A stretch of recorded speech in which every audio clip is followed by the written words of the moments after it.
Nós vamos ler a palavra de Deus essa noite no livro de Ester. Ester. Fica no Velho Testamento. Mais fácil de você achar no Velho Testamento deve ser, por exemplo, Samuel. Está para frente. Aí vem Reis, aí está para frente ainda. Aí Crônicas, para frente. Depois de Crônicas tem Esdras, Neemias e Ester. Aí você chegou. Pegou? Achou? Ester. Livro de Ester. Queria convidar você a me acompanhar em oração antes de olharmos a palavra de Deus. Vamos orar. Deus, te damos graças pela tua bênção que está sobre nós. E consagramos ao Senhor as nossas vidas e corações, que a tua bênção transborde de nós para abençoar a muitos em teu nome, para a tua glória. Pedimos-te a tua palavra, pelo sopro do teu Espírito, sejamos aproximados do teu coração e da tua vontade para as nossas vidas. Fala conosco, Senhor. Fala conosco, Senhor. Nós te pedimos em nome de Jesus, para a tua glória. Amém.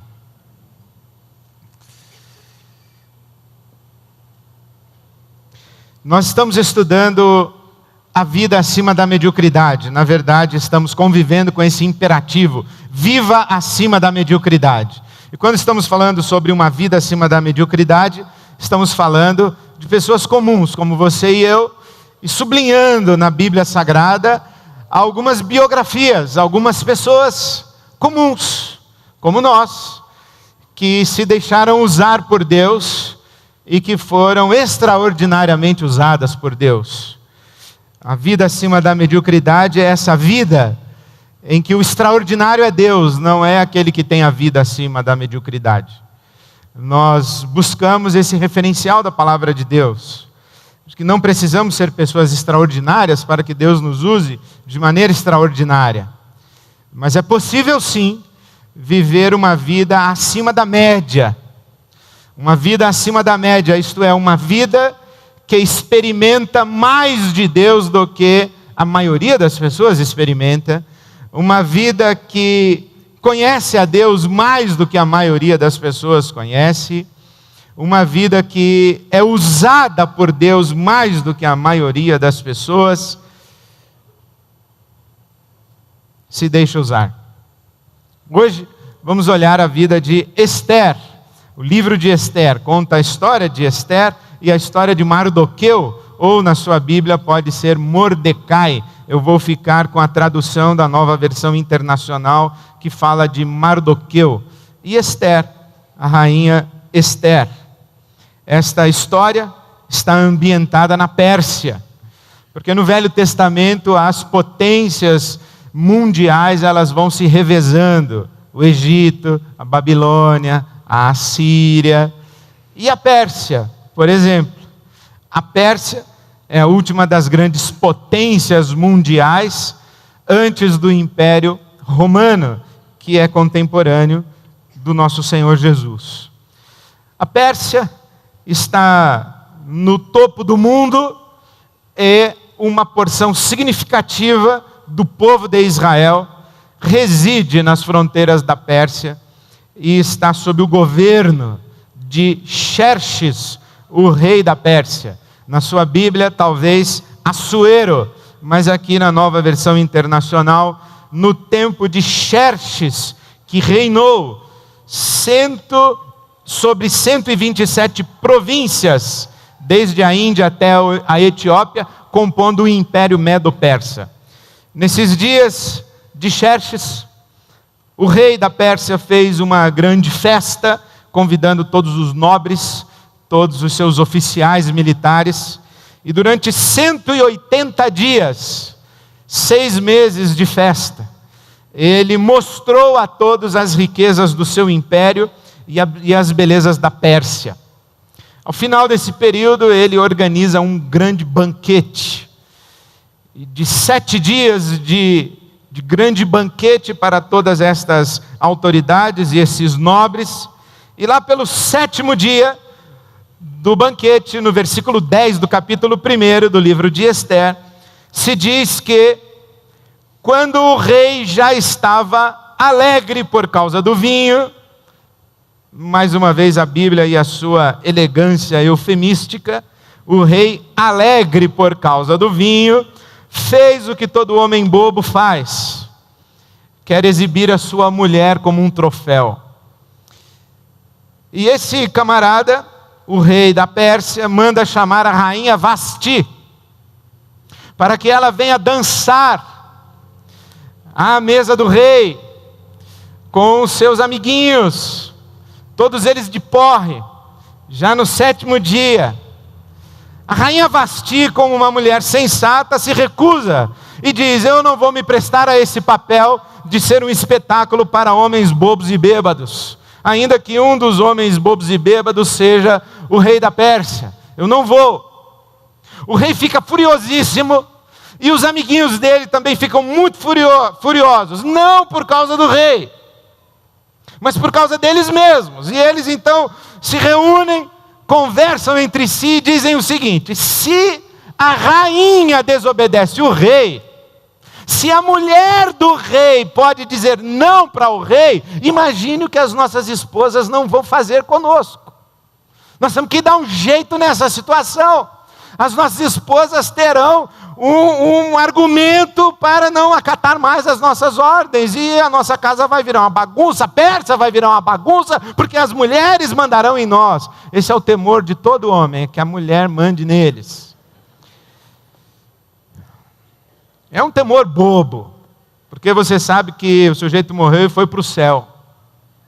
E quando ele chegou no portão do céu, ele encontrou uma fila imensa no portão do céu. E ele olhou aquela fila, deu até desânimo dele entrar na fila, ainda que para entrar no céu. Ele ficou desanimado. Ele chegou lá na fila e falou assim: rapaz, que fila é essa aqui? Ele falou assim: essa aqui é a fila dos homens que as mulheres mandavam neles lá na terra. Ele falou: essa fila aqui não é para mim não, eu vou procurar uma outra fila. Aí ele viu assim um pouquinho distante um portão que tinha um sujeito só em pé. Um sujeito. Aí ele foi lá e falou assim: rapaz, e essa fila aqui é do quê? Ele falou: não sei, rapaz, a minha mulher mandou ficar aqui, eu fiquei. Os caras na Pérsia tinham esse medo, que o mundo se tornasse o império das mulheres, como se já não fosse. Mas eles achavam que pelo menos poderiam fingir que existia ordem na cozinha.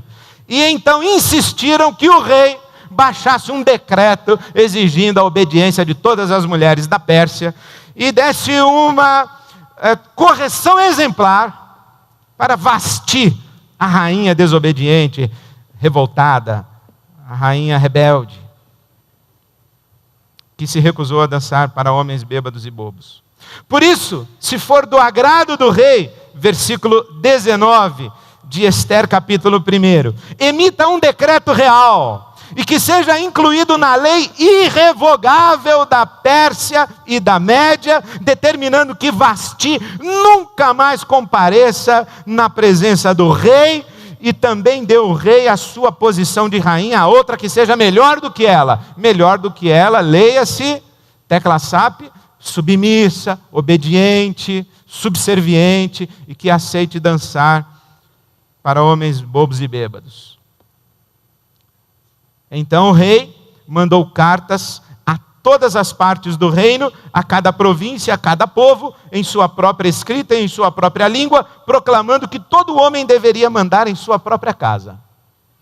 O cara que precisa de um documento de rei, não manda. Bom, assim Vasti foi varrida da Pérsia, desapareceu, sumiu. Você não quer vir dançar para o rei, não precisa vir, mas também não venha nunca mais. E o trono da rainha está vago. Passado o furor, algum tempo depois, capítulo 2, quando cessou a indignação do rei Xerxes, isto é, quando a ira passou, quando ele voltou ao perfeito juízo, sentiu falta da rainha. É muito razoável que homens bêbados e bobos, depois que passa o efeito, eles sintam falta de suas rainhas. Mas elas já foram. Então os conselheiros do rei sugeriram a ele: o senhor não faz um concurso de Miss Pérsia? O rei falou: gostei dessa parada. Como é que vai ser? Falou: é o seguinte, o senhor manda convocar a mulher mais bonita de cada província, de cada cidade, de cada aldeia, de cada povo que a gente controla. São 127 províncias. Desde a Índia até a Etiópia, era muita mulher. E o rei falou: beleza, vamos convocar todas elas. E como é que vai funcionar? Falou: é o seguinte, a gente dá para cada uma dessas mulheres 1 ano de tratamento de beleza. Gostaram, né? Antes de qualquer daquelas moças apresentar-se ao rei Xerxes, devia completar 12 meses de tratamento de beleza prescritos para as mulheres. 6 meses com óleo de mirra e 6 meses com perfumes e cosméticos. 1 ano de tratamento de beleza, versículo 12 do capítulo 2. Depois todas elas desfilam para o rei, e que aquela que o rei mais gostar vai ser a próxima rainha da Pérsia. Versículo 17 do capítulo 2. O rei gostou mais de Ester do que qualquer outra mulher. Ela foi favorecida por ele e ganhou sua aprovação mais do que qualquer das outras virgens. Então ele lhe colocou uma coroa real e tornou-a rainha em lugar de Vasti. Assim Ester foi conduzida ao trono de rainha da Pérsia. Ester, entretanto, era judia. Seu nome era Hadassa, também conhecida como Ester. Versículo 7 do capítulo 2. Ela era órfã de pai e mãe, e fora criada por um primo de nome Mardoqueu, ou na sua Bíblia, Mordecai. Eu fico com Mardoqueu. O Mardoqueu, primo de Ester, cuidou de Ester, e foi o Mardoqueu quem inscreveu Ester no concurso de Miss Pérsia. Ela foi eleita, ganhou, foi feita rainha. Ester, entretanto, não divulgou a informação de sua origem étnica. Ester preservou o fato de ser judia. Capítulo 2, versículo 21. Segue a história. Acompanhe comigo, você vai gostar. Vai ficando cada vez mais caliente. O Mardoqueu, agora a prima é rainha, ele está sentado junto à porta do palácio real, e ele ouve 2 oficiais do exército persa, 2 oficiais do rei Xerxes, conspirando contra o rei e tramando a morte do rei. Mardoqueu anuncia isso para Ester. Ester toma as suas providências, verifica-se que a conspiração era real, e os 2 oficiais terminam enforcados. À mesma ocasião, o rei Xerxes transforma em número 1 do seu exército um oficial que tem por nome Amã. Xerxes honrou Amã e promoveu, dando a ele uma posição mais elevada do que todos os demais nobres. Versículo 2 do capítulo 3. Todos os oficiais do palácio real curvavam-se e prostravam-se diante de Amã, conforme as ordens do rei. O rei não apenas colocou Amã como número 1 do seu exército, mas disse: quando ele passar, todo mundo se ajoelha e reverencia Amã. Diz o versículo 2 do capítulo 3 do livro de Ester, que Mardoqueu, porém, não se curvava, nem se prostrava diante dele. Por quê? Muito provavelmente porque Amã era um amalequita. E se você ler a Bíblia Sagrada no livro de Samuel, capítulo 15, você vai ver que há uma rixa entre os judeus e os amalequitas, e que na época do reinado de Saul, como rei de Israel, ele recebe a ordem de Deus de aniquilar com os amalequitas, e não o faz. Um dos descendentes dos amalequitas agora é o primeiro oficial da Pérsia, o segundo homem da Pérsia abaixo do rei Xerxes. E Mardoqueu se recusa a curvar-se diante de Amã. Amã fica enfurecido e vai falar com o rei. E diz o seguinte: há um povo aqui na Pérsia, há um povo que tem costumes muito diferentes dos outros povos. E um sujeito desse povo se recusa a obedecer a tua ordem, e ele não se prostra diante de mim quando eu passo. Não é bom para o reino que um homem se recuse a obedecer a ordem do rei. E não é bom para um reino que exista um povo tão cioso de sua identidade, dos seus costumes e da sua cultura, diz aí o versículo 8 do capítulo 3, que exista um povo tão coeso dentro de um reino como o reino da Pérsia. Eu recomendo ao rei que nós mandemos executar não apenas este tal homem, mas que executemos e aniquilemos com esse povo inteirinho, de modo que no capítulo 3, versículo 10, Amã é chamado pelo historiador bíblico de o inimigo dos judeus. Ele queria aniquilar e exterminar todos os judeus. Então você vê que esse negócio de aniquilar e exterminar judeu não é de hoje. E não é uma coisa pós-morte de Jesus Cristo nosso Senhor. Esse povo que conhecemos ainda hoje é um povo que convive com a ameaça do extermínio e da aniquilação praticamente desde que existe. O rei concorda com Amã e diz: mande aniquilar esse povo, vamos varrer essa gente do reino da Pérsia. Muito bem, segue a história, capítulo 4. Mardoqueu fica sabendo das intenções de Amã.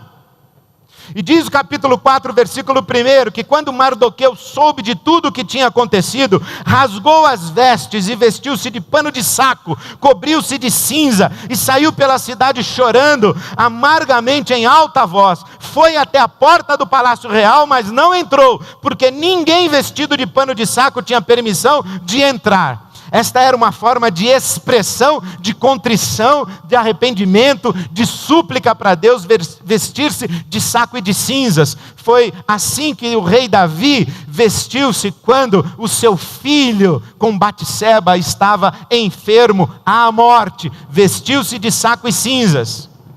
Aqui está, portanto, Mardoqueu, vestido de saco e cinzas. Esther fica sabendo o que está acontecendo com seu primo. Manda roupas para ele, ele se recusa a vestir-se. Então Esther manda um oficial, que era o seu imediato. A rainha Esther manda Hadá falar com Mardoqueu, e Mardoqueu conta para Hadá todo o planejamento de Amã e do extermínio do povo de Israel na Pérsia. E Mardoqueu manda um recado para a rainha Esther: clame a Deus e interceda ao rei por nós. A Esther responde o seguinte, versículo 11 do capítulo 4: todos os oficiais do rei e o povo das províncias do império sabem que existe somente uma lei para qualquer homem ou mulher que se aproxime do rei no pátio interno, sem por ele ser chamado, será morto, a não ser que o rei estenda o cetro de ouro para a pessoa e lhe poupe a vida. E eu não sou chamada à presença do rei há mais de 30 dias. Olha, preste atenção. É possível que uma mulher lindíssima como Esther, rainha e Miss Pérsia, depois de um ano de tratamento de beleza, fique um mês sem ser chamada pelo rei. Você chegue às suas conclusões. Esther diz: eu não vou lá. Eu vou morrer. Ninguém pode tomar a iniciativa de falar com o rei. O rei é que tem que chamar. E já há mais de 30 dias que ele não me chama. Eu não vou. Então, no versículo 14 do capítulo 4, talvez a palavra que seja a chave de todo o livro de Esther. Mardoqueu manda para Esther, a sua prima, que agora é rainha da Pérsia, a seguinte mensagem: quem sabe não foi para um momento como este que você chegou à posição de rainha? Essa palavra de Mardoqueu para Esther encontra acolhimento no coração da rainha, E ela então responde a Mardoqueu, versículo 16 do capítulo 4. Vá reunir todos os judeus que estão em Suzã e jejuem em meu favor. Não comam nem bebam durante 3 dias e 3 noites. Eu e minhas criadas jejuaremos como vocês. Depois disso, irei ao rei, e ainda que seja contra a lei, se eu tiver que morrer, morrerei. Esther está comprometida agora a comparecer diante do rei e interceder pelo seu povo. Mas segue a missa, vem o capítulo 5. Missa não, desculpa. É o conclave. Não. O pedido de Esther ao rei. Esther se aproxima, não foi chamada, mas o rei estende a ela o cetro de ouro, como quem diz, deixem-na. Quando o rei estende o cetro de ouro, ele está dizendo que é como se ele tivesse chamado aquela pessoa e ele acolhe aquela presença. E Esther chega para o rei, e veja como o rei ainda está encantado com Esther. Pois não, rainha. O que é que você quer? Estou disposto a lhe dar qualquer coisa, até a metade do meu reino. Metade do reino, versículo 3 e versículo 6. Esther diz: tudo que eu quero, rei, é um jantar.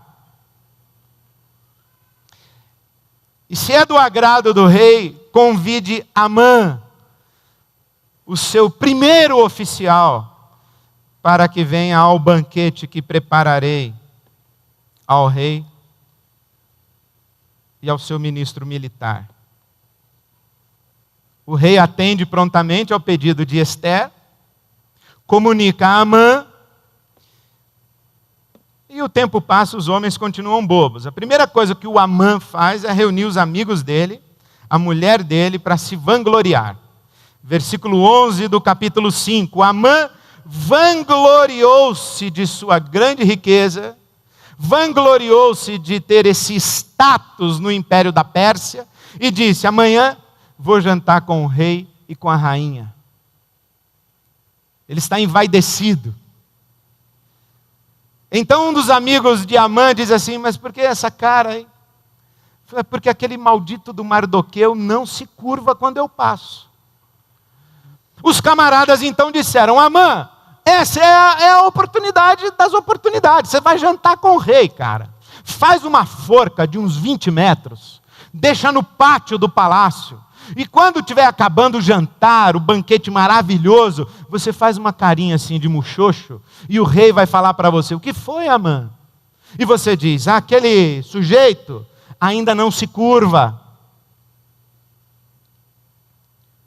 E o rei vai dizer: e o que você então quer fazer? Eu quero enforcá-lo imediatamente. E o rei certamente autorizará, e você terá a maior noite da sua vida. Honrado pelo rei, num banquete ainda enforca o Mardoqueu.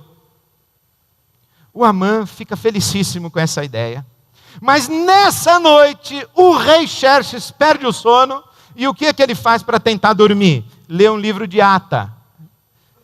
Esse é o que ele faz. Capítulo 6. Naquela noite o rei não conseguiu dormir, por isso ordenou que trouxessem o livro das crônicas do seu reinado e lessem para ele. Nada melhor para conciliar o sono do que um livro de ata. Então o rei mandou que fossem lidas as atas do reinado dele. E o que foi que leram para o rei? Foi lido o registro de que Mardoqueu tinha denunciado os oficiais e que haviam conspirado para assassinar o rei Xerxes. E então o rei Xerxes diz assim: quem é esse homem? É Mardoqueu. E o que ele ganhou por salvar a vida do rei? Nada. Não é possível. Vamos honrá-lo, vamos recompensá-lo. Veja aí quem está aí no pátio. Olharam lá pela janela do palácio. Amã está no pátio. O rei falou: chama o Amã, chama ele aqui. Quando o Amã chega à presença do rei, o rei pergunta a Amã: Amã, o que o rei deve fazer a um homem a quem ele deseja honrar? O Amã Falou, é comigo, o rei quer me honrar. Sou eu sou o cara. Então aí o que ele diz? Versículo 7 do capítulo 6.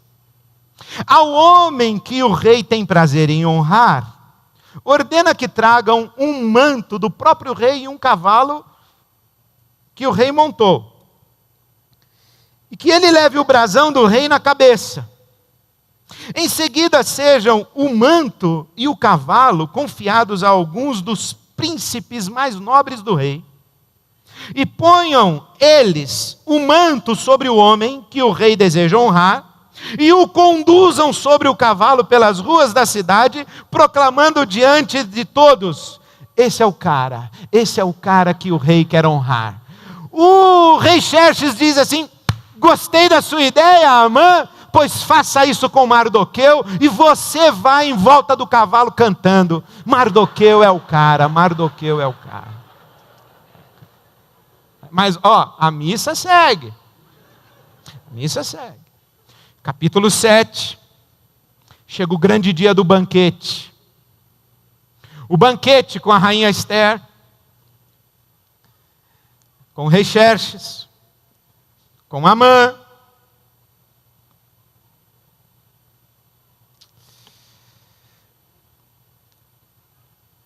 E a rainha Ester diz ao rei Xerxes: tem um segredo para contar para você. Qual o segredo? Eu sou judia.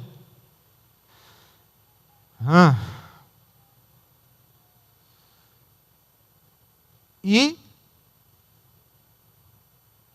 há um homem no teu império que ordenou a aniquilação de todo o meu povo. O rei Xerxes bate na mesa, levanta e diz: quem é esse homem? Amã, o teu oficial maior. O rei fica furioso e ele sai para andar pelo pátio do palácio. Ele está entre o seu grande oficial e a rainha. Ele não sabe o que fazer, ele está confuso, ele vai meditar, ele vai pensar. Eu não sei o que ele vai fazer lá no pátio do palácio. Mas quando o rei sai, o Amã, desesperado, ele se levanta e vai correndo na direção da rainha Ester para cair-lhe aos pés e lhe pedir clemência. Mas nessa hora, duas coisas acontecem. Corta a cena, imagine assim, slow motion. Vem entrando o rei Xerxes. E vem Amã na direção de Ester. Quando o rei está entrando, Amã tropeça e cai no colo da Ester, em cima da rainha. O rei Xerxes vê aquilo e ele fala assim: maldito! Não bastasse querer aniquilar o povo da rainha e ainda vem chavecar a rainha num banquete no palácio. Vai querer tomar posse da rainha na minha frente, me desonrar dessa maneira. O que é que eu faço com você? Aí um pessoal diz assim: tem uma forca aí no pátio. Tem uma forca no pátio. E o rei diz assim: enforca esse cara. Assim, versículo 10, Amã morreu na forca que tinha preparado para Mardoqueu, e a ira do rei se acalmou. É trágico, mas é cômico. E você só está rindo porque você não é o Amã. Mas é engraçado essa narrativa bíblica, né? Uma história aparentemente fantasiosa. Não é possível que seja assim. É muita coincidência junto. A menina é órfã, vai ser cuidada pelo primo na Pérsia, ganha o concurso de Miss Pérsia, e agora é rainha da Pérsia. A outra lá foi deposta porque não quis dançar para o rei, e agora chegou Ester, que é judia, e um camarada que tem ódio dos judeus, quer aniquilar os judeus, mas justamente a rainha é judia, e aí o cara manda fazer uma forca, e ele mesmo morre na forca que ele preparou. Na hora em que o rei está furioso, sem saber o que fazer, ele não tinha critério para tomar uma decisão, o critério apareceu, o cara tropeça por cima da rainha, todo estabanado, e o rei já estava com a cabeça quente e já resolve a parada ali mesmo, e o cara morre enforcado. É muita história, né? Muita combinação assim. Por exemplo, O camarada lá, o primo da rainha, está sentado na porta do palácio, descobre uma conspiração, aí desbarata a conspiração, aí o rei perde o sono, manda ler a ata, e o pessoal vai ler justamente a ata que conta o feito do Mardoqueu, e aí o rei decide honrar o Mardoqueu, e aí quando ele manda olhar quem está no pátio, é justamente o sujeito que mais odeia o Mardoqueu, e era de madrugada, porque o rei estava com insônia. O que o maldito do amante está fazendo lá de madrugada? Devia estar construindo a forca, provavelmente isso. É muito encaixado, né? E aqui a história de Esther termina lá no capítulo 10, porque quando Amã foi morto, Mardoqueu se tornou o cara, a semelhança de José no Egito, que se tornou o segundo homem depois do faraó. Na Pérsia, Mardoqueu se tornou o segundo homem depois de Xerxes. E ele, Mardoqueu, e sua prima, a rainha da Pérsia, Esther, estabeleceram e instituíram para Israel uma festa chamada festa de Purim, a festa das sortes, digamos assim, a festa das sortes, porque o camarada lá, o Amã, quando ele decidiu aniquilar com os judeus, ele lançou sortes, lançou as pedras da sorte, para saber qual seria o dia exato do aniquilamento dos judeus.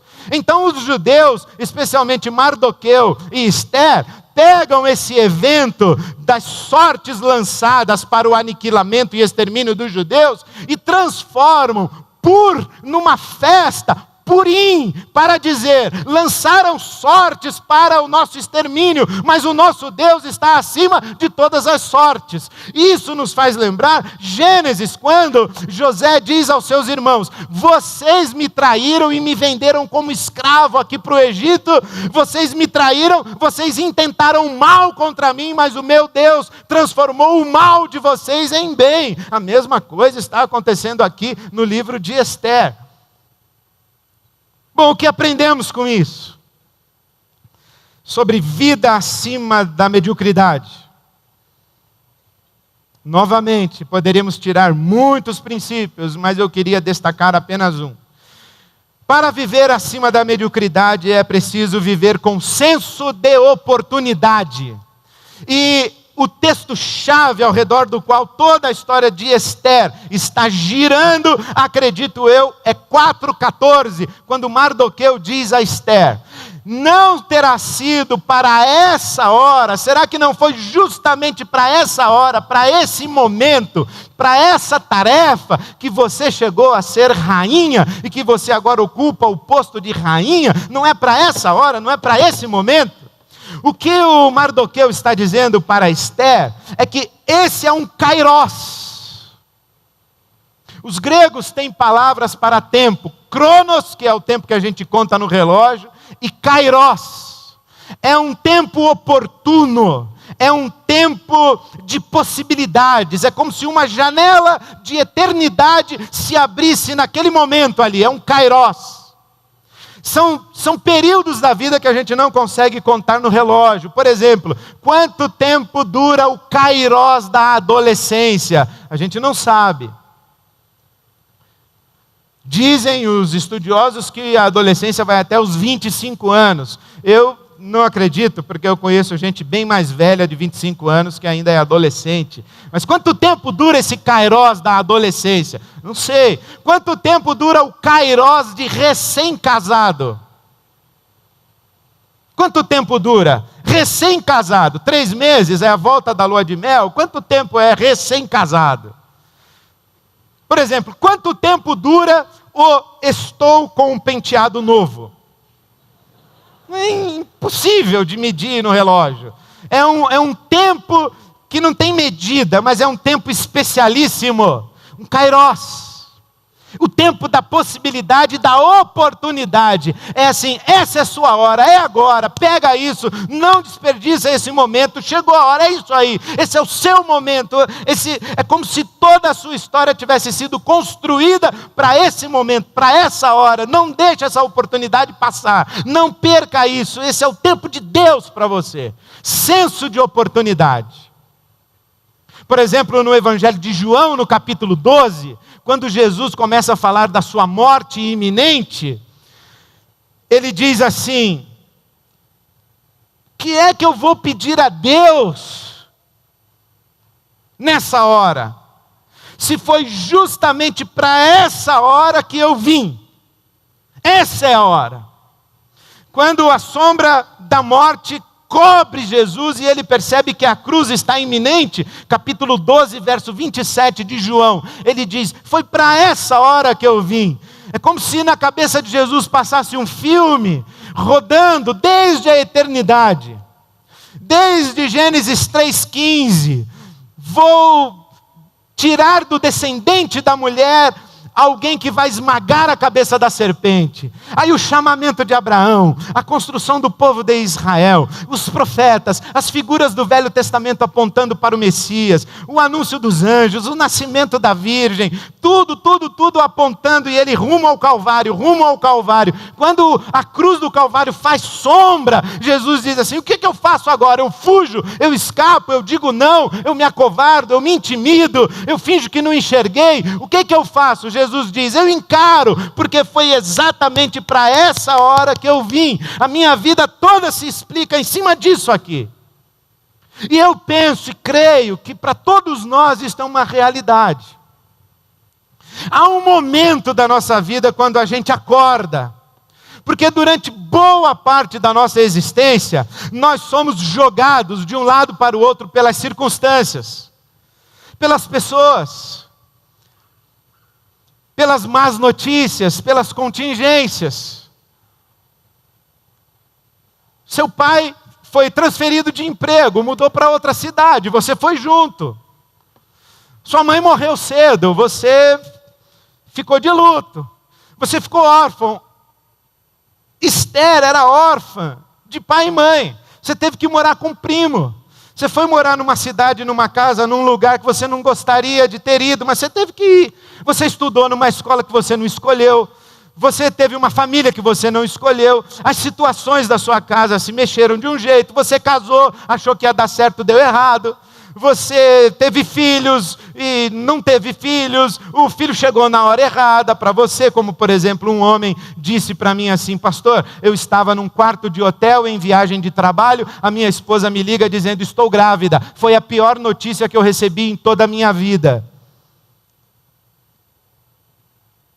Pior, um dia o seu pai fala isso para você. Ele diz assim: quando sua mãe falou que estava grávida de você, eu recebi essa notícia como a pior notícia da minha vida. Aí você fica olhando para a cara do seu pai ou da sua mãe.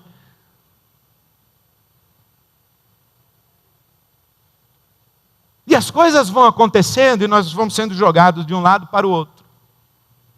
A gente vai morar na Pérsia, a gente mora com um primo, aí de repente chega um primo e fala assim: ó, inscrevi você no concurso de Miss. Ah, que isso? Eles acham que eu tenho chance de ser Miss da Pérsia? Eu sou judia ainda por cima. E foi. Chegou a ser rainha. Falou: nunca imaginei que eu ia ser rainha. Foi rainha. As coisas foram acontecendo.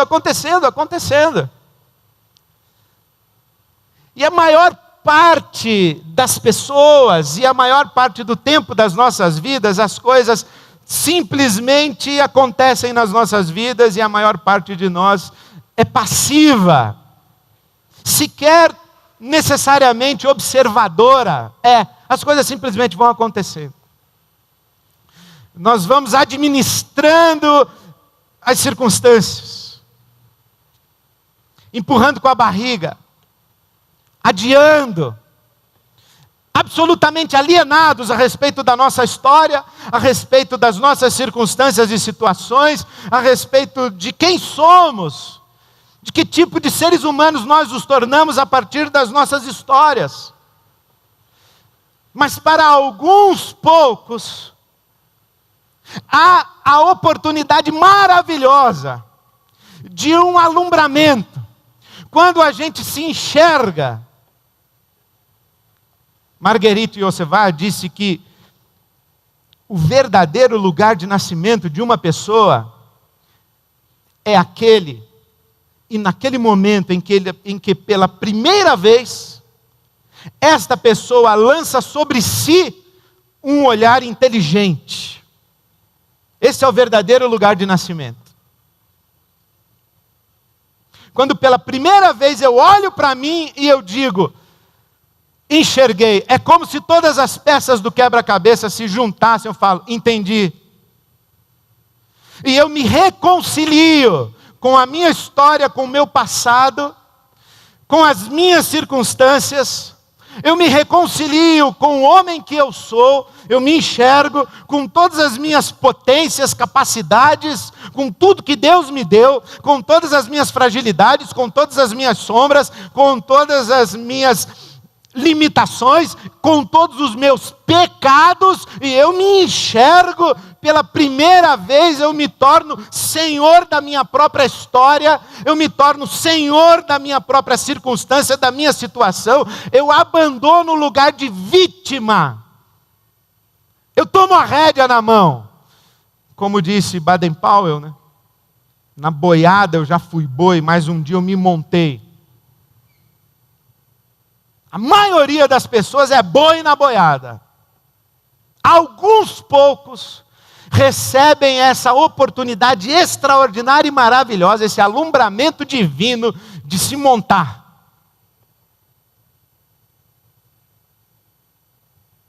Jean-Paul Sartre diz assim, não importa o que a vida fez de você, importa o que você fez com o que a vida fez de você. Quando Mardoqueu diz assim, preste atenção, Esther, em tudo o que aconteceu para você chegar onde você chegou. Preste atenção. Será que você não enxerga que agora as peças do quebra-cabeça se fecharam, se montaram, e foi para essa hora que você chegou onde você chegou? O que é extraordinário é que em nenhum momento do livro de Esther o nome de Deus é citado. Deus não é citado. O que nos coloca diante de uma questão muito interessante. Eu não acredito em destino, eu não acredito num Deus titereteiro, que manipula marionetes, levanta o dedo, a perninha levanta. Não acredito nisso. Não acredito num Deus que joga com cada um de nós como um enxadrista com as peças no tabuleiro. Tira daqui, põe para lá, muda para cá, tira daqui, mata o pai desse aí, tira a mãe daquela lá, dá um câncer para esse, promove esse cara aí. Não acredito nisso. Não acredito nisso. Não tenho como afirmar que Deus disse, deixa essa menina órfã, leve-a para a Pérsia, coloque-a na casa do primo Mardoqueu, fala para o rei bobo chamar a rainha Vasti, fala para a rainha recusar a chamada do rei, e Deus vai mexendo as peças. Não acredito nisso. Mas muito aqui entre nós, não tenho como negar que Deus possa ter feito isso.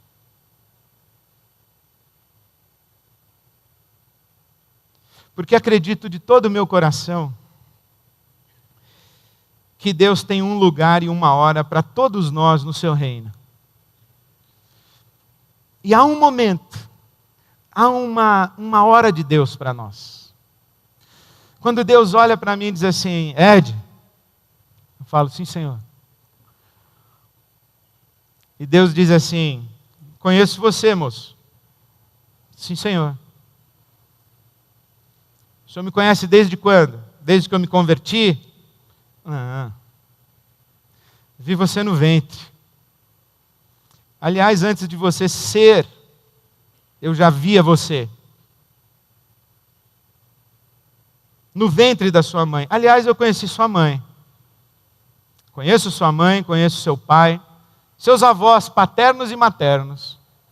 Conheço a história de cada um deles. Conheço o seu bisavô, seu tataravô. Sei como foi que a sua família, dos seus avós, chegaram ao Brasil. Sei tudo sobre você. Então o senhor estava lá na escola que eu estudei, no Rio de Janeiro, em Acari? Estava lá. Vai dizer que foi o senhor que arrumou vaga lá. Vá. Não sei. O senhor estava lá naquele ônibus quando eu vinha do Rio de Janeiro para São Paulo, tendo que decidir se eu ia estudar no Rio ou em São Paulo? E Deus disse, estava lá. O senhor estava lá, então, minha vida toda o senhor estava lá. Estava lá. E por que nós estamos tendo essa conversa mesmo? Aí Deus diz assim, é porque chegou sua hora. Eu tenho um lugar aqui no meu reino que é para uma pessoa que viveu o que você viveu, tem as características que você tem, as capacidades que você tem, as experiências de vida que você tem, é do seu jeito. Você quer esse lugar no meu reino? Aí eu tenho que dar uma resposta para Deus. Como Deus olhando para você e você olhar para Deus e falar assim, Deus, então o Senhor estava lá o tempo todo? Estava. Quando eu fui abusada na infância? Estava lá. O Senhor estava lá naquela clínica quando eu fiz o aborto? Estava lá. O Senhor estava lá quando eu ganhei na loteria? Estava lá. Estava lá o tempo todo. Quando eu fui promovido, quando eu passei no concurso, quando eu me formei, eu estava lá o tempo inteiro. Conheço você de cima para baixo, de baixo para cima, de trás para frente, de frente para trás. Eu conheço você, a sua história, eu conheço tudo. E eu tenho uma boa notícia para te dar. Eu quero usar você para uma coisa que encaixa em você como uma luva. Essa é a hora. Você quer? Esse nosso salto na mão de Deus, de perceber que as nossas vidas, elas são tocadas pelo acaso, pela contingência, pela maldade dos outros, enfim. Mas o Senhor nosso Deus está acima dos acasos.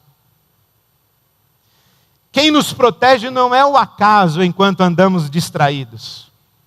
Quem nos protege é o Senhor dos acasos.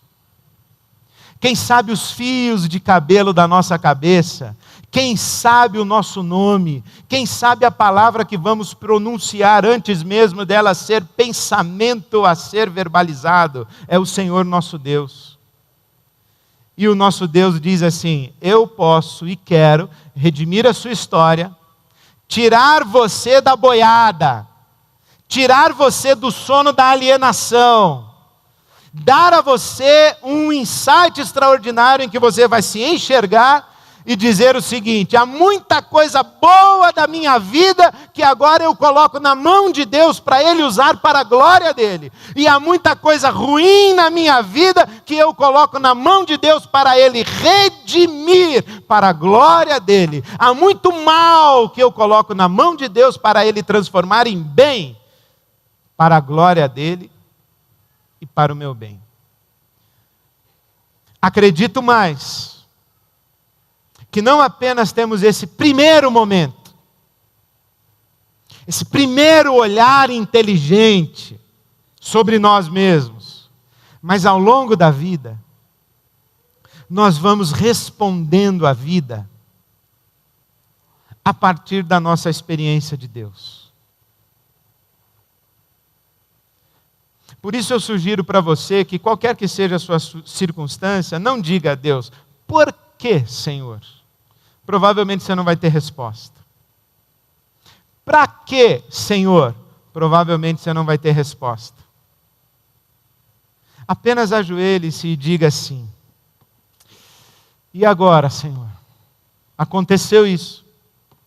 Não sei se foi o Senhor que fez, se o Senhor deixou acontecer, se foi a contingência, se fui eu mesmo que fiz isso, mas a situação é essa, Senhor. E agora eu me coloco diante de Ti dizendo, como é que o Senhor pode me tomar em suas mãos, redimir as minhas circunstâncias e a minha história e me usar para a Tua glória? E agora, Senhor? E agora? O Mardoqueu fez a pergunta para Esther. Uma pergunta que necessariamente deve fazer deflagrar em todos nós essa questão. Para. Olha para trás, vê tudo que aconteceu para você chegar onde você está hoje.